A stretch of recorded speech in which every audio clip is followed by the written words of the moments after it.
Hello and welcome to Remind Tutoring's discussion on how teachers are navigating the transition back to the classroom.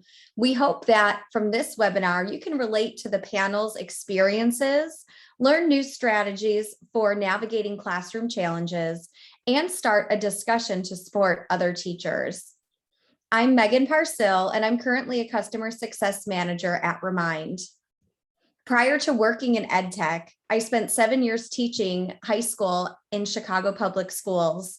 I left the classroom in 2015 to relocate to Austin. And while I'm no longer in the classroom anymore, my sisters, which I have two of them, are both teachers, and they have navigated many of the challenges that many of you are experiencing right now in the midst of COVID. And many of my closest friends are also teachers too. So I hear some of their stories and I really, have sympathy for them and I empathize with them, because what's going on right now is much different than what you're taught when you're in the classroom and you're in those education classes. You're not really taught to teach hybrid. You're not really taught to teach totally virtually. So I really admire and appreciate all of the sacrifices our educators have made to support students over the past year and a half. And so thank you very much. And with that, I would like to switch gears and introduce Remind Tutoring.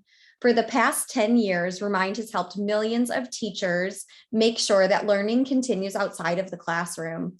From answering questions to providing extra review, we've seen the progress that students can make with one-on-one instruction. Remind Tutoring is one-on-one online tutoring that connects students with experienced K-12 math teachers. We believe that strong relationships are at the heart of student success, and the goal of Remind Tutoring is to make it easier for students to get that kind of personalized support that helps them thrive. At the same time, our tutors have the ability to work directly with students from the comfort of their own homes and set their own schedules based on what works for them. We are currently hiring tutors, so if you are interested, check out our website. And we'll also send a follow-up email with additional information. At this time, I would like to introduce our panel of math teachers who have been working hard to overcome challenges navigating the transition to in-person instruction and develop best practices and strategies to help their students succeed. We'll go ahead and get started with Ashley. Hi, I'm Ashley Fulp. I am from Lexington, North Carolina. I am married to my best friend, Patrick, and we have a 3-year-old. I currently teach K-5 special education, but have 12 years of experience in the elementary ages. I've taught pre-K, first, second, third, and fifth grades. So I have a very wide range of background in the elementary. And I have my master's degree in elementary ed, and I'm currently pursuing a master's in administration. Thanks, Ashley. And we'll go to Dianna. Hi, I'm Dianna Steen. I'm a teacher in Locust Grove, Georgia. I teach high school at Luella High School grades. I basically had all of them 9 through 12. I've even had 8th graders, but I teach math, algebra on. Just some background with me, I have my specialist degree in education, and I'm currently pursuing my leadership degree as well. But this, like we said, has been an interesting years thus far, and I look forward to speaking with you all about some of the things that's been going on. Great, thanks, Dianna. And we'll move on to Janelle. I like your ears. Oh, thanks. Hello, everyone. My name is L Dufour. I hail from New Orleans, Louisiana. I got a lot packed into one thing, I gotta say. So I currently am a high school virtual math teacher. I've been teaching virtually for actually 4.5 years now. Been teaching overall for 8.5. So I'm about 50-50 with brick and mortar and the virtual world. Don't think I'll ever switch back to the brick and mortar though. I'm loving virtual teaching way too much. I possess a master's in curriculum instruction in mathematics, and I'm currently pursuing a master's in online instruction as well. I teach Algebra 2 and pre-calculus at the moment. I'm a the high school math lead for our department, and I also coach esports on the side. So I actually just got done finished playing Rocket League with a few of my students. So fun never stops. So yeah. Awesome, thank you. Interesting experience there with the online learning, spending so much time as a virtual teacher. All right, and Stephanie. Hello, everyone. My name is Stephanie Brown, and I actually hail in Dallas, Texas. I have been teaching on and off since 2004. My certification is for generalist grades 4 through 8. So I've taught actually every subject from grades 4 through 8. However, most of my teaching experience has been in math. I have most experience in 8th grade math, Algebra 1, and AP 8th grade Algebra 1 classes. The past year, I actually was a hybrid teacher, so I had students actually physically in front of me in the classroom, and then I had students at the same time virtually online, and I had to teach them both at the same time. So it's not for the faint of heart. Teaching right now is not for the faint of heart. You really have to be in it, love it, want to do it, because we have been given some challenges over the year and a half. And yeah, that's pretty much it.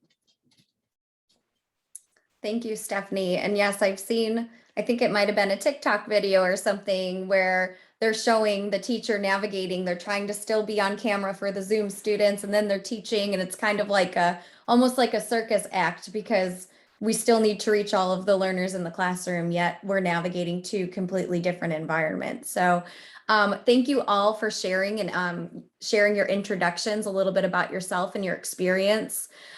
So how we're going to do our panel is I'll start off by asking all of our panelists questions, and we'll leave some time at the end to answer your questions as well. So if you're not one of our panelists, but yet you've joined this meeting and you're wanting to ask some questions or maybe even share some input as well, please use the chat feature. You can send the messages if you use, I'm sure everyone's familiar with Zoom now after a year of virtual learning. You can send the messages specifically to Chika, Chika, and then she can relay those to me, and I can ask your questions for you to the larger group. So you don't have to come off mute. You can go ahead and just send those messages directly to Chika. And if we don't get to everyone's questions today in our session, we will send answers to those. We'll send a follow-up email. And so we'll definitely make sure that everyone has a chance to receive the information they're hoping to get out of today's session.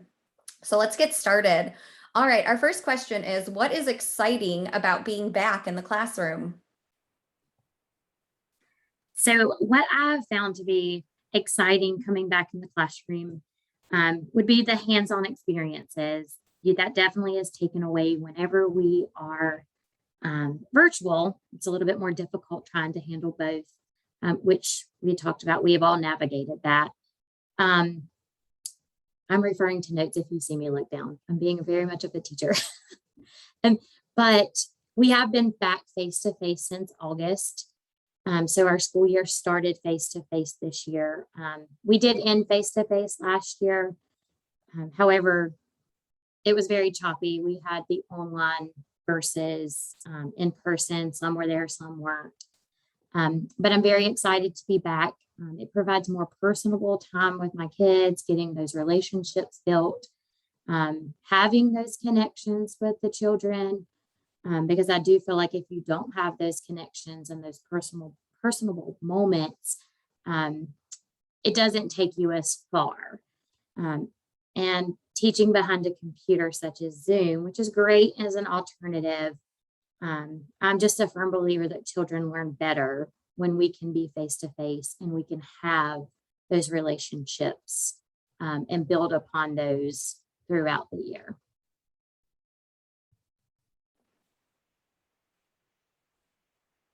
Oh, Dianna, do you want to go off mute real quick? Sorry about that. So for me, the biggest thing, of course, is the relationship building with the students.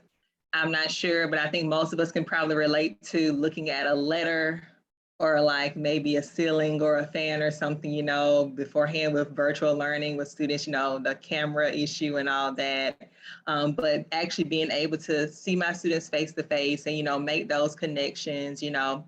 I have some students in the hallways who see me now, they're like, hi, Miss Dean. I'm like, hi, who are you? And they're like, oh, I was in your class last year. And I was like, oh, I had no idea you looked like this, you know. So just really being back and connecting, and like, for me, just on how I am as a teacher, I feel like I'm my best when I'm there with the students. Of course, with hybrid learning, virtual learning, had to make those adjustments, but I feel like I reach students more efficiently and just better when I'm there and I can look like automatically, like, okay, no, you're messing up here, you know, or yeah, great job here. Just being able to get that feedback, because we know how important that is as well. So for me, the face-to-face has definitely been a plus in coming back and just feeling better about teaching and learning.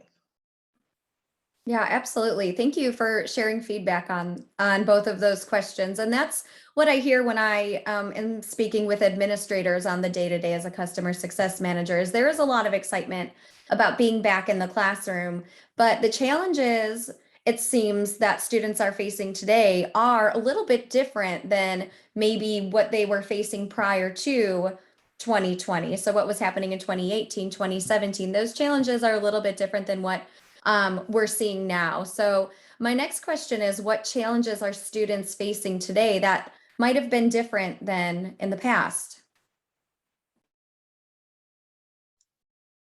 All right, so I will definitely speak to this coming from a virtual standpoint. Virtual education poses a whole new ballgame of challenges that students will face. So some of the most common things that I see students facing is the lack of desire to even want to engage in a lesson. Students have that ability to just hide behind the screen, turn the camera off, and you would never know whether they were there, whether they're listening. So they have that wall that they can easily build up. And mostly it's just either from they don't want anyone looking at them, or it's just the fear of being judged by saying a wrong answer or something like that. In the virtual environment, socializing is way harder. It's harder to get students to talk to each other virtually versus in person, where they can go off in a corner where no one's going to have to listen to them. Even doing that in breakout rooms is sort of embarrassing for them as well, and sets that fear in. On the flip side, as far as like socializing and in-person stuff with that virtual aspect, there's also the challenge of note-taking. Students, you know, you can't just pass out a worksheet to your students in the virtual world and they can take notes on it so easily. In the virtual environment, they have to create their own way of making notes, whether that be writing in a tablet while they're glancing up and down looking at a screen, or if they have dual screens, students will do that in some sort of note-taking platform. And then organizational skills are a completely different ballgame as well. You have to show the students how your own classroom and your own platform is organized. They have to get involved in that sense. And even when it comes down to emails, the emails. Teaching a student how to organize their own emails is like a whole lesson in of itself, but they don't come into this environment knowing how to do that. They have to gradually pick it up over time. And then the final thing I want to add to this is a student who falls behind in a virtual environment has a lot harder time catching back up versus being in person. They feel very much overwhelmed. And they don't even know where to start. And so that's when the teacher has that extra responsibility to reach out to that student and possibly provide that back on track plan, or whatever will get them pointed in the right direction as to where they can even start. And yes, Janelle brought up some good points, and I'll add on to that as well. I know in the past year, a lot of the challenges that my students faced was actually having access to the class. The community that I taught at, it was a lower SES type of school. And so there was a lot of low family income schools. So having just access to the internet and having access to a computer, yes, they have their smartphones. I mean, most of them have iPhones as it is, but you know, they didn't even have access to a computer, and then they didn't have working computers. So, you know, it posed a big challenge for my students who needed to log in every day, who had to get into Google Classroom. That was not possible because they didn't have internet, and the school did not necessarily provide those modems. So it was solely on the parents to come up with ways to get their student inside of the classroom. And so the other challenge that I did notice is, yes, the students are very abreast with TikTok and Instagram and all those other things, but when you throw in Google Classroom, when you throw in the other educational things like the Desmos, the Nearpods, they're not very much equipped to know how to navigate through those things. At the district in which I worked at, they had the assessment that they had to do, and then there was a separate login that they had to go to submit their answers. The students were not necessarily trained or taught on how to do those things. So that also posed challenges to my students, I noticed for sure. And it discouraged a lot of them, you know, because it was hard enough having to do this virtual type of education and learning. And then now there's technology challenges on top of it. You know, we think that our babies, you know a lot about it, but it's different when it's not TikTok, when it's an educational component, like an educational app. Great. Thank you, both Janelle and Stephanie, for kind of weighing in on that last question. And I'm seeing some questions pop in our chat. So for those of you asking questions in our chat, we're definitely going to move into those after a couple more questions that we've planned from the panel. Please keep those questions coming because we want to be able to support you in any way possible. And I'm sure the questions that you're wondering are probably the same questions that others are wondering as well. So along with our students facing some different challenges, I'm wondering if schools and districts are navigating other hurdles which are different than those of the students right now. So I'll say from my experience and just probably across the board, people can relate. Our biggest thing is the students transitioning back to being in a building. We think about it now, for example, our 9th grade class, the last time they were in quote unquote regular school was when they were in 7th grade. And we know how sometimes middle school can be, that's a transition time, you know, they're still figuring things out. And now it's like, bam, you're a freshman in high school and you have all these responsibilities. We want you to be mature. We want you to do this. We want you to do that. And they're like, so of course there have been some behavioral things that have occurred, you know, just from having to reteach school, right? And reformulate what that looks like, because just that maturity side. And I'll say for us, our 9th and 10th graders, we've seen a lot of, you know, struggles there on that side, just in that transition. Our juniors and seniors, you know, not so much, but just that, you know, responsibility, like Janelle was saying earlier, you know, if they fall behind in virtual learning, you know, it's kind of like that defeatist feeling. And then now it's kind of like, okay, I need you to kind of push through in in-person learning. You know, you can't hide behind, oh, this, oh, that. No, you're in class with me presently. So just changing that mindset of effort and responsibility. I know that's one of the biggest things, you know, like you have to be responsible. We're trying to get you back in and teach you that responsibility. But that has definitely been a huge challenge. And I think just the whole, just transition in general, I think there were plans, but I think no one could exactly plan how it was going to go from being virtual to hybrid to now full on back in person. And I think many districts, you know, had a plan, but of course nothing is 100% perfect. But I just know kind of probably more supports would definitely be needed for the teacher side and student side, and just coming back in, because I know some days it's tiring. It's very tiring, you know, just the amount of we have to put in to get our students going. But like I said, face-to-face has definitely been better, but we have a lot more work to do. And I'll piggyback on that. Coming from the elementary world, it's a little bit different in a sense, but the same in another. When you think of first and second graders, they've been virtual. So they never got that kindergarten year of, hey, how do we walk in a line? How do we interact with our peers? So going into first and second grade, they're not even reteaching, really. They're starting over saying, hey guys, we need to learn how to make a straight line. And I know that takes it way back, but that has definitely been a challenge in seeing those gaps of the learning that they've also mentioned. And kind of going off on a different edge, our district has seen a major shortage in staffing. It's been much more difficult to get substitutes in the building, whether it be the fear of COVID or just they don't want to come in the building. So we have the lack of presence of other people being able to come in. The restrictions are much tighter, which I'm sure they are everywhere, of who gets to come in. So the participation from families, we have at our school, PTO is huge. And the parents want to be involved and they can't. There's only so much they can do.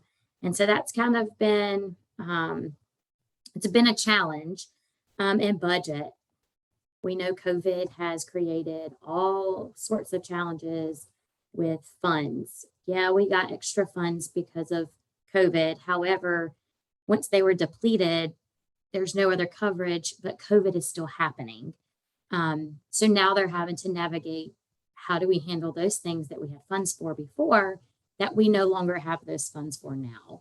And, you know, CDC continuously changing the quarantine. So here we are with student absences. Well, they don't want us teaching them virtually the whole time. So more planning time goes into, we need to create the materials that need to be sent home with kids, which is another, just in general, it's a challenge. It's doubling the work, but we know we have to take care of those kids. So overall, I would just say COVID in itself, obviously, has just created that overall challenge of the budgeting, the shortage of staff, not just substitutes, but also teachers. I can say our school, up until about a week or two ago, I think, has not been fully staffed. And we are officially now fully staffed, but our district is not in the same boat. There are still so many empty holes that are not being filled.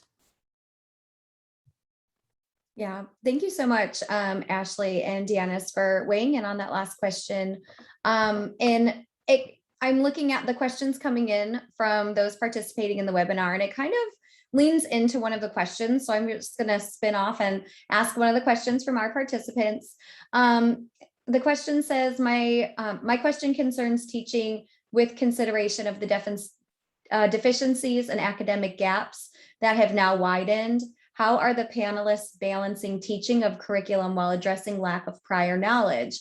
It's hard to teach algebra to large groups of students who missed a plethora of foundational knowledge. What are some recommendations for addressing both gaps and the curriculum at the same time? So one thing that I try to do, and I know this is something that of course probably everyone does your opener.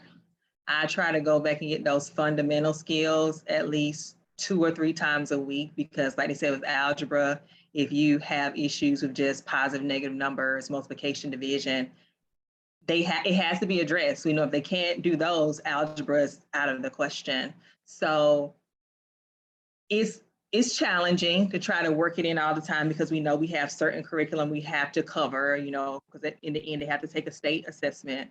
But I just know for me and for what I feel is best for my students, there are times I have to make the decision, we're going to do this because I need you to be able to do this pre-skill for the skill I need you to do currently. Does that sometimes impact my time on things? Does it make things longer? Yes. but so I won't have frustration. They won't get frustrated and just feel so, defeated and, not having success.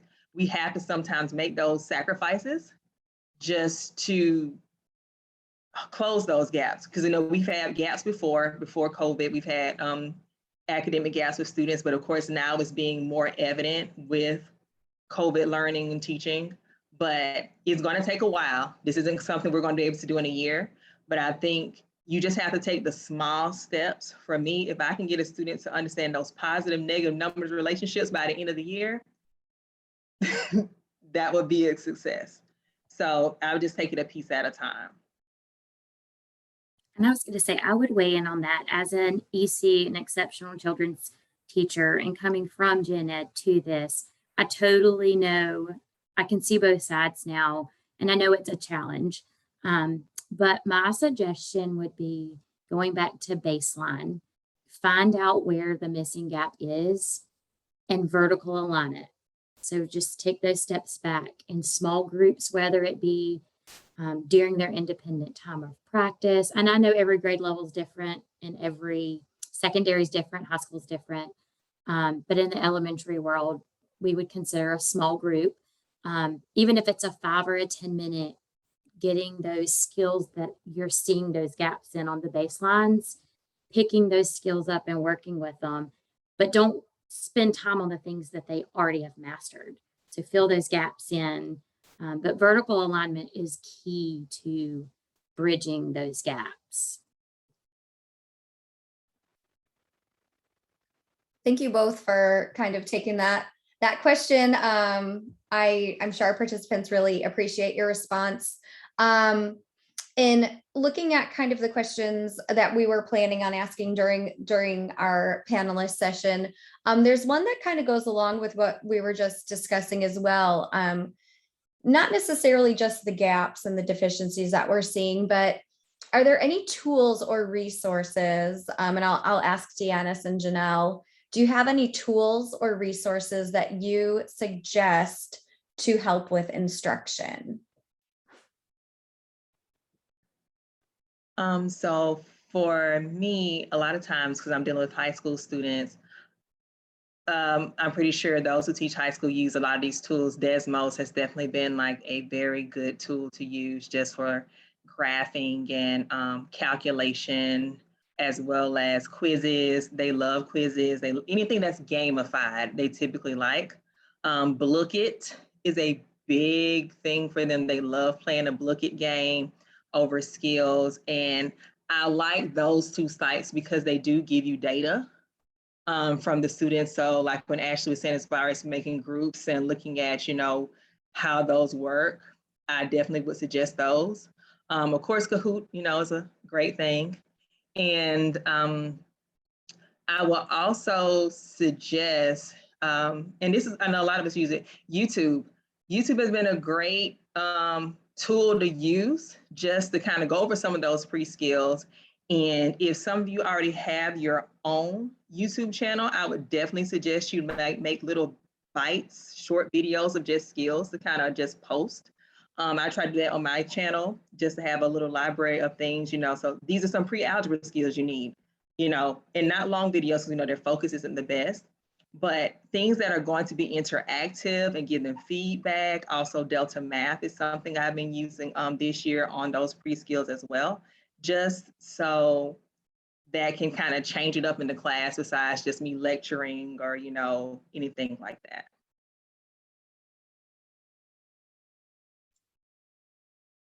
All right, this is my question, yo. I got excited. I've been so excited for this question. So as far as like tools and resources, that has been like my jam for the past year, ever since COVID hit for us. And in a virtual world, I gotta have them all. So I like to use, I'll start off with Canva.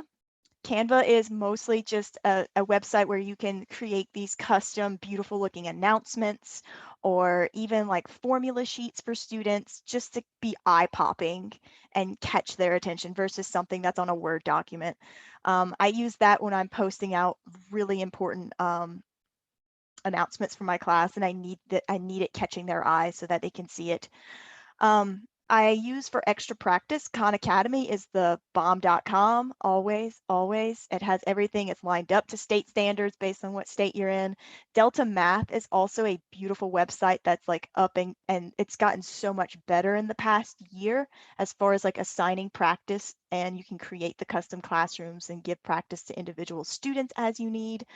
For flipped learning, I like to use Edpuzzle on days that there's no sub in virtual schools.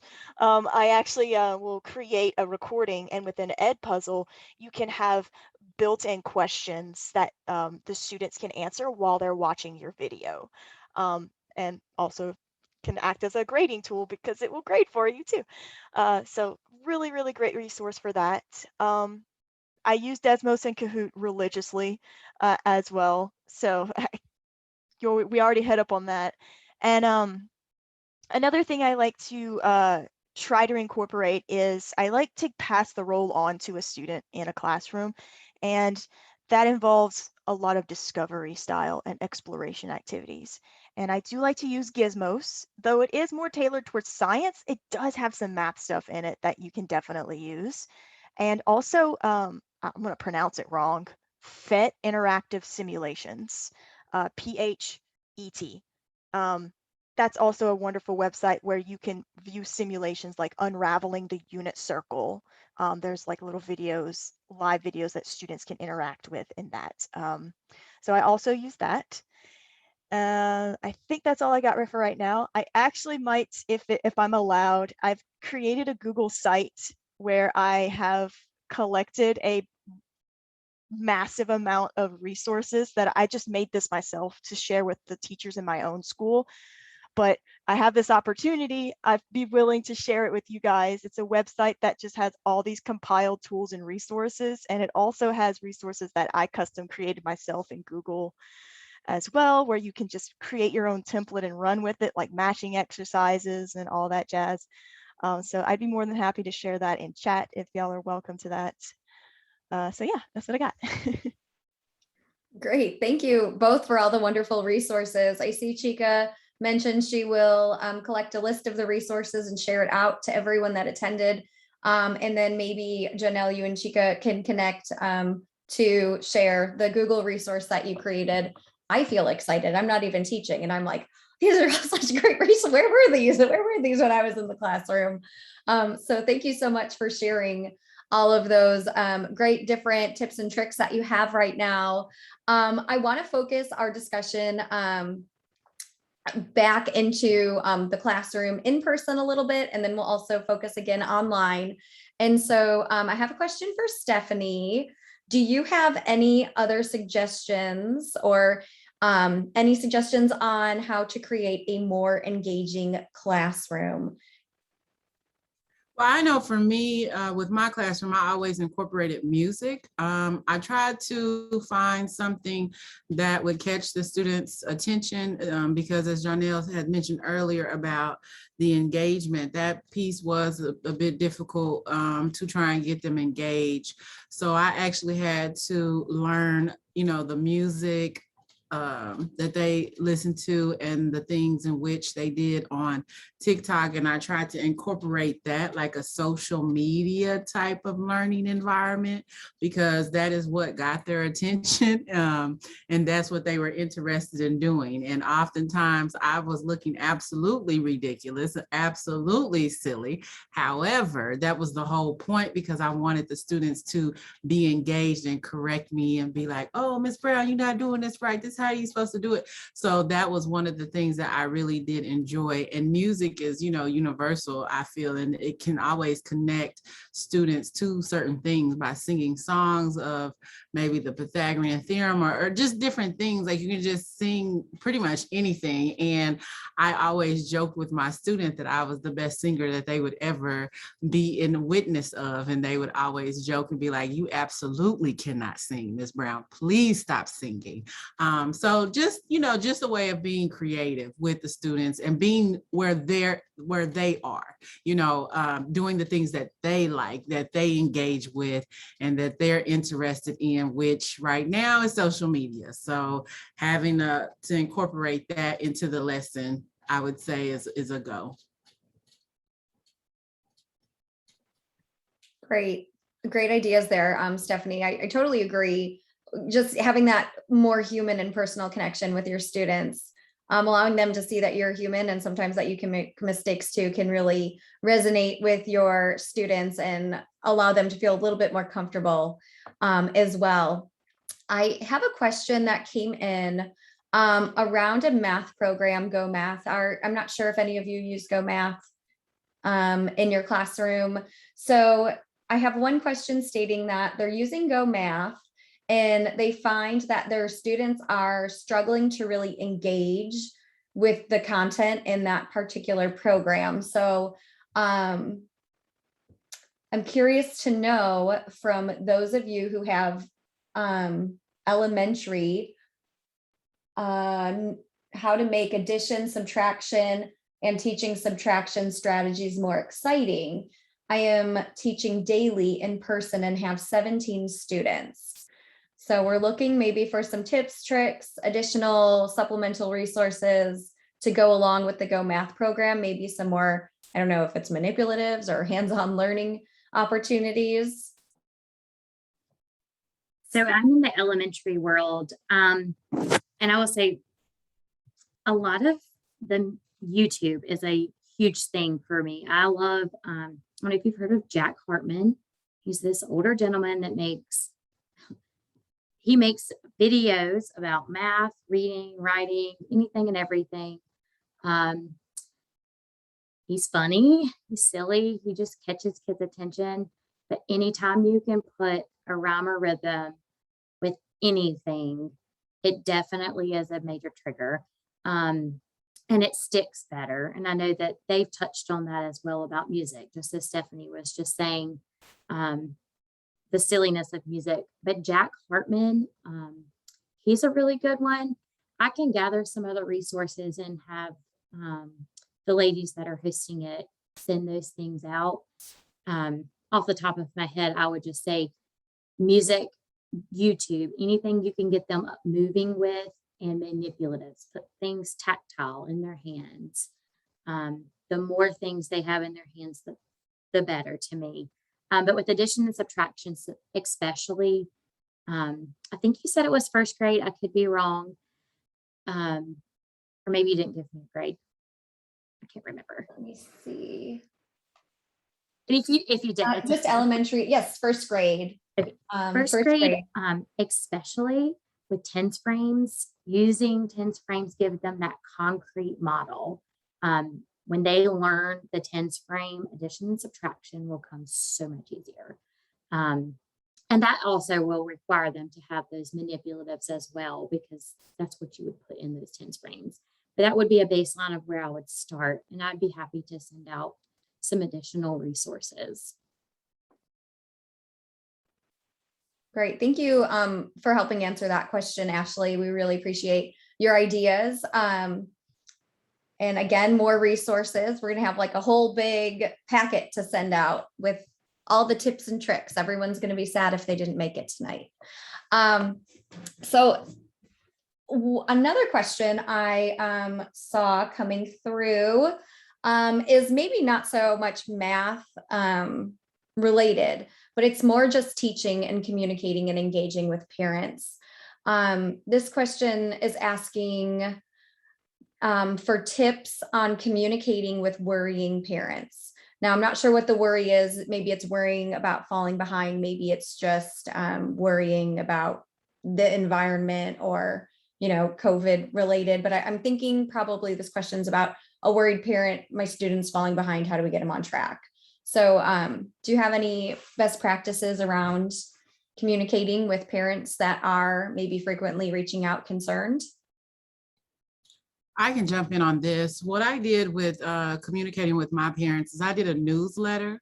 So the newsletter had a lot of informational facts that they needed. So it had the frequently asked questions section on there. And then it had, what we're doing at the time. And then I also listed on the newsletter additional resources that for my parents who want to help at home with their student, that they could go and log into certain things or have access to certain things where it would also supplement whatever I'm doing in the classroom. Before the newsletter was was more of a paper copy, but now I've kind of went to the digital aspect. And so I make sure that I email it out. And I have a board that I put. Sometimes I have an open up session where we get on Jamboard where parents can come in and kind of ask questions or concerns that they have. And I have a dialogue with them, because what we did this past year is we had an open house, but it was like a virtual open house. And so I made sure that my parents knew about it, they could come to it, and then it was kind of open for questions that they may have had or concerns in regards for their specific child. Then I just made sure that I either over the phone or email, and I use Remind.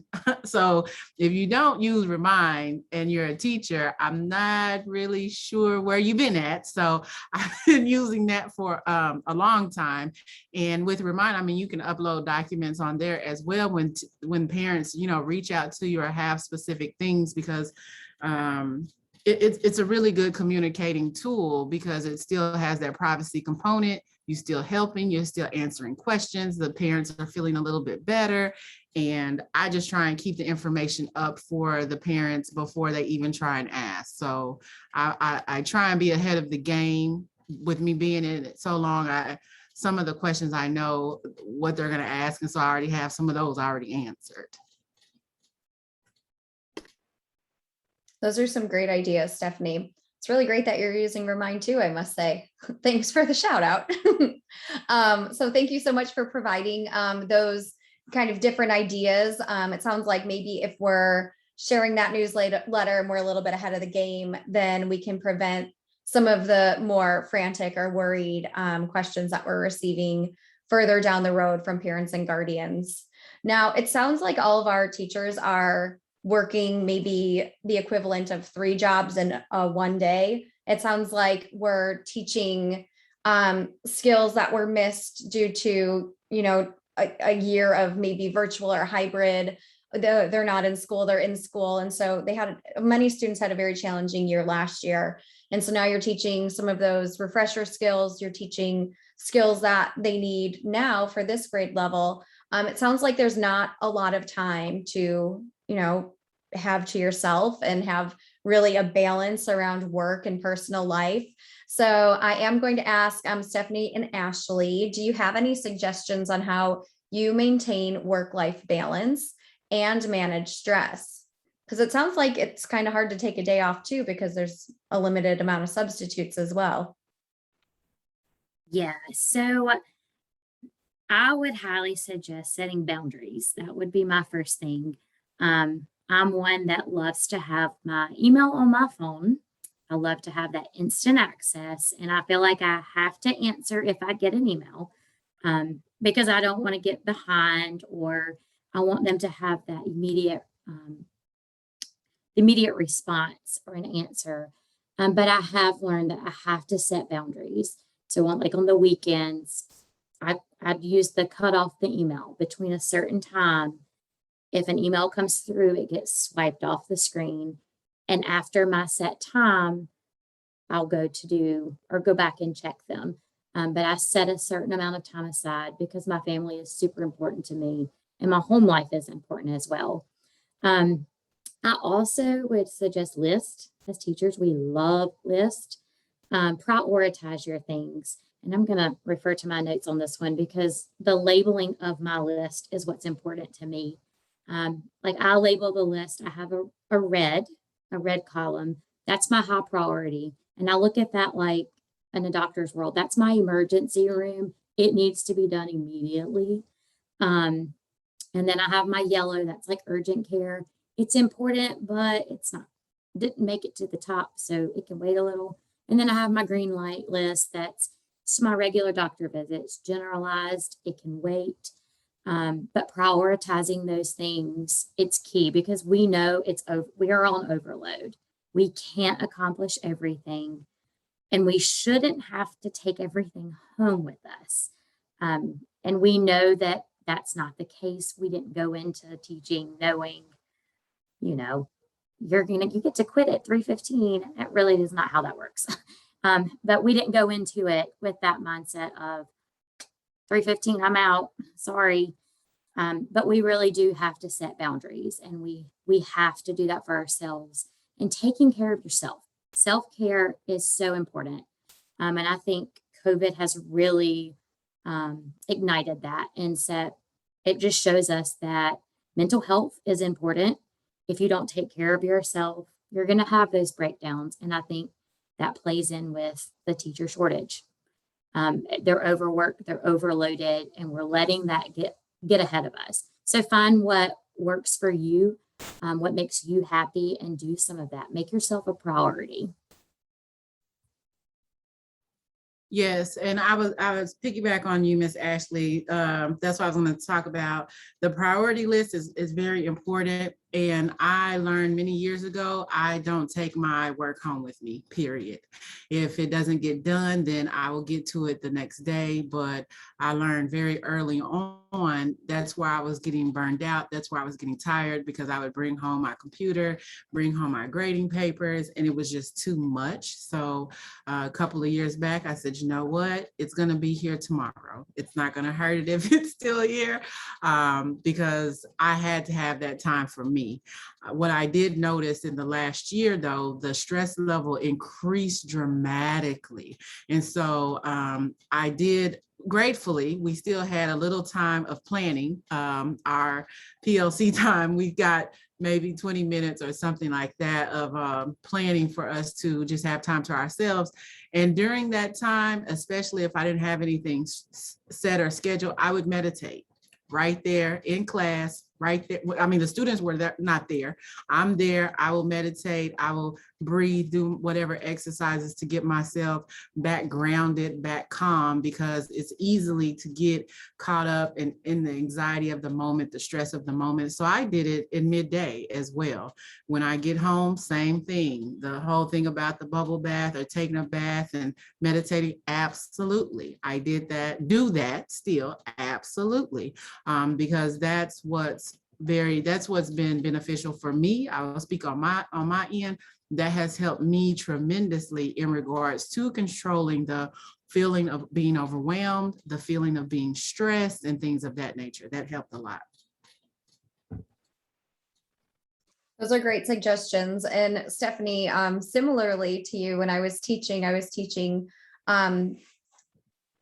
had some AP classes, and prior to the AP exam at the end of the year, it was usually spring around May, we would have, all of these extra activities for the students to do. And so a way to help my students decompress was I would do some breathing exercises with them, and sometimes even just incorporate like maybe 5 minutes of meditation at the start of class, because some of those students were taking, 3, 4, 5 AP classes, they're in all AP classes and they're only a junior in high school. And so I think also, while we maintain our work-life balance and our stress, I think probably some of our students are experiencing a lot of stress too, and just kind of navigating being back in the classroom and some of just that social anxiety that we can have. And so that might even be something that students might enjoy too, is having just 5 minutes to do a breathing exercise or do some quick meditation at the start of class. All right, so it is, I'm on Central Time, so it's 6:52 here. It might be 7:52, or maybe it's only 4:52 where you're at. So I do want to thank our panelists so very much for participating in our webinar around just navigating the environment now that we are transitioning to in-person learning. And thanks again also to Janelle, who has, a very unique teaching position where she's been teaching virtually for, I think she said, the past 4 years. So she will be able to put together some different resources for you, and all of our participants will receive a follow-up email with resources that we mentioned. Also, Janelle's little Google site that she put together, we can share that as well. So hopefully you're able to take something out of today's session, and we hope that you learned a lot today, and you can share this information with other teachers and support one another as well. So again, after the webinar, we will send all the attendees who signed up through Eventbrite the recording of this session and information if you're interested on how to become a Remind tutor. Thank you very much. Bye, everyone.